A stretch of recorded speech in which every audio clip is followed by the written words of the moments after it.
Good morning students. आज की class में हम संघ, विहार और आश्रम व्यवस्था के बारे में जानेंगे। कल की क्लास में हमने उपनिषद और जैन धर्म के बारे में जाना था। तो सबसे पहले हम किसके बारे में जानेंगे? संघ। किसके बारे में जानेंगे? संघ। महावीर तथा बुद्ध दोनों का ही मानना था कि घर का त्याग करने पर ही सच्चे ज्ञान की प्राप्ति हो सकती है। महावीर और बुद्ध दोनों ये मानते थे कि अगर आपको सच्चे ज्ञान की प्राप्ति करनी है तो आपको अपने घर को त्यागना होगा। ऐसे लोगों के लिए उन्होंने संघ नामक संगठन बनाया, जहां घर का त्याग करने वाले लोग एक साथ रह सकें। तो जब अलग अलग व्यक्ति अपने घर को त्यागते थे तो वे एक जगह एक घर में रहते थे, तो उनको क्या नाम दिया गया? संघ नाम दिया गया। संघ में रहने वाले बौद्ध भिक्षुओं के लिए बनाए गए नियम विनय पिटक नामक ग्रंथ में मिलते हैं। मतलब जो बौद्ध धर्म को मानने वाले थे वे कहाँ रहते थे? संघ में रहते थे, लेकिन उस संघ में रहने के लिए भी उनके कुछ अलग नियम थे, और जो हमें कहाँ मिलते हैं देखने को? विनय पिटक नामक ग्रंथ में। विनय पिटक से हमें पता चलता है कि संघ में पुरुषों और स्त्रियों के रहने की अलग अलग व्यवस्था थी। मतलब उस संघ में अगर कोई स्त्री घर छोड़ती है या कोई पुरुष घर छोड़ता है तो उन लोगों को संघ में अलग अलग रहते थे, मतलब अलग अलग रहने की व्यवस्था थी। सभी व्यक्ति संघ में प्रवेश ले सकते थे, मतलब चाहे कोई व्यक्ति कैसा भी हो वे उस संघ में प्रवेश कर सकते थे। हालांकि संघ में प्रवेश करने के लिए बच्चों को अपने माता पिता से, दासों को अपने स्वामी से, राजा के यहाँ काम करने वाले लोगों को राजा से तथा कर्जदारों को अपने देनदारों से अनुमति लेनी होती थी। अगर जो व्यक्ति संघ में प्रवेश लेना चाहता है तो जैसे कि अगर किसी का बच्चा सत्य की प्राप्ति के लिए अपने घर को त्याग रहा है तो उसे अपने माता पिता से, और कोई दास जो किसी के घर पे काम कर रहा है उसको अपने मालिक से, है ना। और राजा के यहाँ पर काम करने वाले लोग अगर वो सत्य की प्राप्ति के लिए उस जगह को त्याग रहे हैं तो उन्हें अपने राजा से अनुमति लेनी होती थी। एक स्त्री को इसके लिए अपने पति से अनुमति लेनी होती थी, और एक महिला जिसका पति है अगर वो सत्य की प्राप्ति के लिए अपने घर को त्याग रही है तो उसे अपने पति से आज्ञा लेनी होती थी। संघ में प्रवेश लेने वाले स्त्री पुरुष बहुत सादा जीवन जीते थे। वे अपना अधिकांश समय ध्यान करने में बिताते थे और दिन के एक निश्चित समय में वे शहरों तथा गांवों में जाकर भिक्षा मांगते थे। मतलब संघ में जो व्यक्ति प्रवेश करता था, चाहे वो स्त्री हो या पुरुष, वे सादा जीवन व्यतीत करते थे। और वे अपना भोजन कैसे ग्रहण करते थे? वे मतलब दिन में एक समय जाकर गांव में जाते थे, है ना, और वहाँ पर जाकर भिक्षा मांगते थे। यही कारण है कि उन्हें भिक्षु तथा भिक्षुणी, साधु भिखारी के लिए प्राकृत शब्द कहा गया। इसीलिए हम उन्हें क्या कहते हैं? भिक्षु या भिक्षुणी। तो लेकिन आज के वर्तमान समय हम उन्हें क्या कहते हैं? साधु या भिखारी। वे आम लोगों को शिक्षा देते थे और साथ ही एक दूसरे की सहायता भी करते थे। मतलब वे जब वे ना भिक्षा मांगने के लिए जाते थे तो लोगों को अपनी विचार प्रस्तुत करते थे, है ना। मतलब एक तरीके से वे उन्हें शिक्षा देते थे, और कोई ज़रूरतमंद हो वे उसकी सहायता भी करते थे। किसी तरह की आपसी लड़ाई का निपटारा करने के लिए वे प्रायः बैठकें भी किया करते थे। अगर जो व्यक्ति संघ में रह रहे हैं, कभी किसी भी वजह से उनमें अगर आपस में झगड़ा हो जाता था तो वे उसको आपस में ही सुलझाते थे। संघ में प्रवेश लेने वालों में ब्राह्मण, क्षत्रिय, व्यापारी, मजदूर, नाई, गणकाएँ तथा दास शामिल थे। इसमें चाहे व्यक्ति बड़ा हो या छोटा, उसको संघ के नियमों का ही पालन करना पड़ता था। तो संघ में प्रवेश लेने वालों में अधिकतर लोग कौन कौन से थे? ब्राह्मण, क्षत्रिय, व्यापारी, मजदूर, नाई, गणका और दास थे। इनमें से कई लोगों ने बुद्ध की शिक्षाओं के विषय में लिखा तथा कुछ लोगों ने संघ में अपने जीवन के विषय में सुंदर कविताओं की रचना की। तो इनमें से कुछ व्यक्ति ऐसे थे, चाहे वे ब्राह्मण हो, क्षत्रिय हो या कोई भी हो, उन्होंने कुछ उनमें से लोगों ने उसके बुद्ध की शिक्षाओं के बारे में बताया था। तो कुछ लोगों ने अपने जीवन के बारे में बताया था कि वे जब उन्होंने संघ में प्रवेश लिया था तो उन्होंने कैसे जीवन यापन किया था, और उसको एक उन्हें कविता के रूप में प्रस्तुत किया जिससे और लोग उनको समझ सकें। विहार क्या है? विहार जैन तथा बौद्ध भिक्षु पूरे साल एक स्थान से दूसरे स्थान घूमते हुए उपदेश दिया करते थे। चाहे वे जैन धर्म को मानने वाले हों या बौद्ध धर्म को मानने वाले भिक्षु या भिक्षुणी हुए, वे पूरे साल एक स्थान से दूसरे स्थान पर घूमते थे और साथ में उपदेश देते थे। केवल वर्षा ऋतु में जब यात्रा करना कठिन हो जाता था तो वे एक स्थान पर ही निवास करते थे। जब वर्षा ऋतु में हम हर जगह बारिश होती थी तो वह एक जगह वर्षा ऋतु में एक जगह रहते थे। ऐसे समय वे अपने अनुयायियों द्वारा उद्यानों में बनवाए गए अस्थायी निवासों में अथवा पहाड़ी क्षेत्रों की प्राकृतिक गुफाओं में रहते थे। तो इस समय वे लोग भिक्षु या भिक्षुणी मतलब उनके जो उस धर्म को मानते थे वो लोग मिलकर एक उद्यान में बगीचे में है ना अपना एक अस्थायी निवास बनाते थे और वहाँ पर वर्षा ऋतु के समय रहते थे, या कुछ लोग पहाड़ों पर बनी गुफाओं में रहते थे। जैसे जैसे समय बीतता गया भिक्षु भिक्षुणियों ने स्वयं तथा उनके समर्थकों ने अधिक स्थायी सरल स्थलों की आवश्यकता का अनुभव किया। मतलब जैसे जैसे समय बीतता गया जो भिक्षु भिक्षुणी थे उन्होंने स्वयं और तथा मतलब जो जब वे एक जगह से दूसरी जगह जाते थे वहाँ पर वे उपदेश दिया करते थे तो कुछ लोग उनके भी शिष्य बन जाते थे। तो उन्हें है ना जब वे उनके शिष्य बन जाते थे तो वे लोग भी उनके साथ रहने लगे, तो उनको रहने के लिए और जगह की ज़रूरत होने लगी। तब कई शरण स्थल बनाए गए जिन्हें विहार कहा गया।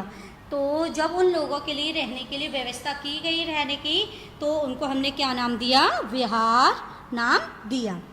आरंभिक विहार लकड़ी के बनाए गए तथा बाद में इनके निर्माण में ईंटों का प्रयोग होने लगा। जैसे जब उन लोगों को ज़रूरत महसूस हुई तो उन लोगों ने जब ये अस्थायी निवास बनाए थे तो वो किसके बनाए थे? लकड़ी के बनाए थे। लेकिन बाद में उन्होंने ये कुछ जो रहने के लिए निवास बनाए थे वे उसमें किसका प्रयोग करने लगे थे? ईंटों का प्रयोग करने लगे थे। पश्चिमी भारत में विशेषकर कुछ विहार पहाड़ियों को खोदकर बनाए गए हैं। जो हमारे भारत के पश्चिमी भाग हैं जहाँ पर ये बनाए गए हैं वहाँ पर उन लोगों ने रहने के लिए पहाड़ियों को खोदकर मतलब पहाड़ियों को तोड़ तोड़ कर उनको एक घर का नक्शा दिया है। देखिए ये आपको एक इमेज दिखाई दे रही है, तो ये गुफा है जहाँ पर भिक्षु या भिक्षुणी रहते थे। पहाड़ी को काटकर बनाई गई एक गुफा, यह कार्ले वर्तमान महाराष्ट्र में स्थित एक गुफा है। ये अभी इस समय आपको कहाँ देखने को मिलेगी? महाराष्ट्र में। भिक्षु भिक्षुणी इन शरण स्थलों में रहकर ध्यान किया करते थे और ये यहाँ पर रहकर क्या करते थे? ध्यान करते थे। एक बौद्ध ग्रंथ से ज्ञात होता है जिस तरह महासागरों में मिलने पर नदियों की अलग अलग पहचान समाप्त हो जाती है, ठीक उसी तरह बुद्ध के अनुयायी जब भिक्षुओं की श्रेणी में प्रवेश करते हैं तो वे अपना वर्ण श्रेणी और परिवार सब त्याग देते हैं। मतलब इसमें बताया गया है कि जैसे कि जब छोटी छोटी नदियाँ बड़ी नदियाँ महासागरों में मिलती हैं तो उनको हम अलग अलग उनकी पहचान नहीं कर सकते हैं, लेकिन ठीक उसी प्रकार क्या होता है जब बुद्ध के अनुयायी हों या जैन धर्म के अनुयायी हों, जब वे संघ में प्रवेश करते थे तो उन्हें अपना सब कुछ त्यागना होता था। मतलब एक तरीके से सिर्फ वे किसके रह जाते थे? एक संघ के सदस्य बनकर रह जाते थे।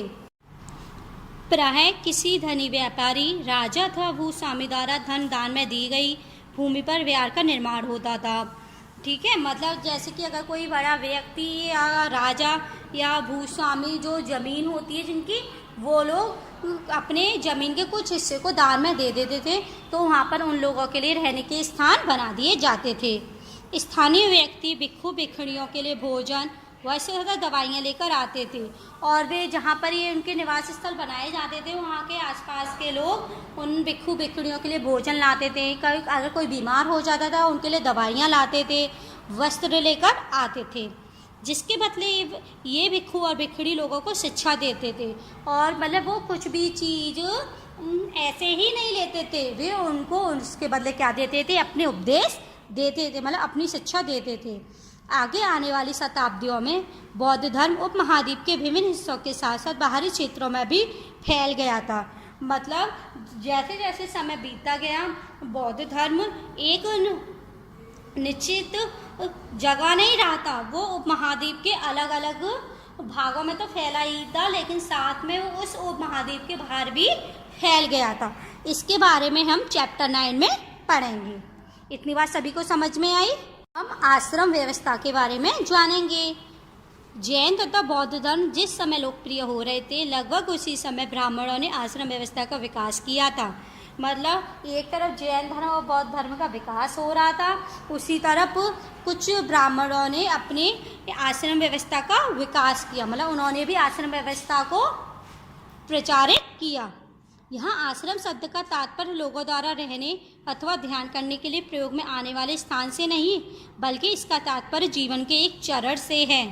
मतलब जब हमने आश्रम देखा तो इसका मतलब क्या होता है, जहाँ पर साधु संत रहते हैं, लेकिन यहाँ पर रहने तथा ध्यान करने के लिए प्रयोग में आने वाले स्थान से नहीं है, बल्कि इसका क्या तात्पर्य है, जीवन के एक चरण से। मतलब एक निश्चित समय के बाद व्यक्ति को आश्रम में रहना चाहिए। ब्रह्मचर्य, गृहस्थ, वानप्रस्थ तथा संन्यास नामक 4 आश्रमों की व्यवस्था की गई। मतलब लोगों को ब्रह्मचर्य, गृहस्थ, वानप्रस्थ और संन्यास लेना चाहिए। ब्रह्मचर्य के अंतर्गत ब्राह्मण, क्षत्रिय तथा वैश्य से यह अपेक्षा की जाती थी इस चरण के दौरान वे सादा जीवन बिताकर वेदों का अध्ययन करेंगे। मतलब ब्रह्मचर्य के अंतर्गत ये बताया गया था कि ब्राह्मण हो, क्षत्रिय हो या वैश्य हो, वो सादा जीवन व्यतीत करेंगे। मतलब 2 समय खाना खाएंगे, है ना, और एक कपड़े में अपना जीवन व्यतीत करेंगे और साथ में वे वेदों का अध्ययन करेंगे। गृहस्थ आश्रम के अंतर्गत उन्हें विवाह कर एक गृहस्थ के रूप में रहना होता था। गृहस्थ का मतलब होता है बेटा मिलजुल कर रहना। मतलब जैसे कि अगर एक पुरुष है तो उसे स्त्री से विवाह करना होता, अगर एक स्त्री है तो उसे पुरुष से विवाह करके अपनी जीवन को आगे बढ़ाना होता था। वानप्रस्थ के अंतर्गत उन्हें जंगल में रहकर साधना करनी होती थी। इसमें इसका मतलब ही क्या है, जंगल में रहना।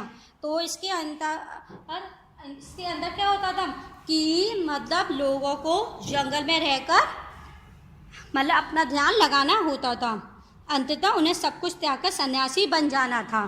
तो मतलब उन्हें अपना घर, अपने रिश्ते सब कुछ त्यागना होता था और जंगल में रहकर एक सन्यासी बन जाना होता था। आश्रम व्यवस्था ने लोगों को अपने जीवन का कुछ हिस्सा ध्यान में लगाने पर बल दिया। और आश्रम व्यवस्था ने क्या किया, जैसे कि बौद्ध धर्म और जैन धर्म के लोग बोलते थे कि मतलब वो लोग क्या बोलते थे कि घर को त्याग कर ध्यान में लगाओ, ऐसे ही ये लोग बोल रहे थे।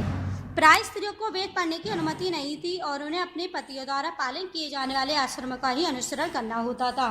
मतलब आपको पता है कि मतलब स्त्रियों को वेद पढ़ने की अनुमति नहीं थी, तो उन्हें केवल उन्हीं बातों का अनुसरण करना पड़ता था, उन्हीं बातों का पालन करना होता था जो उनके पति कर रहे हैं। एटलस में ईरान ढूंढो।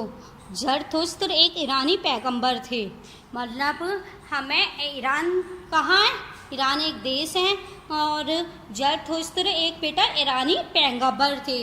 जैसे कि बौद्ध धर्म में और जैन धर्म को मानने वाले क्या थे, भिक्खु या भिक्खुणी कहलाते थे, ऐसे ही मतलब मुस्लिम धर्म को मानने वाले क्या कहलाते हैं, पैगंबर। तो ज़रथुस्त्र एक ईरानी पैगंबर थे।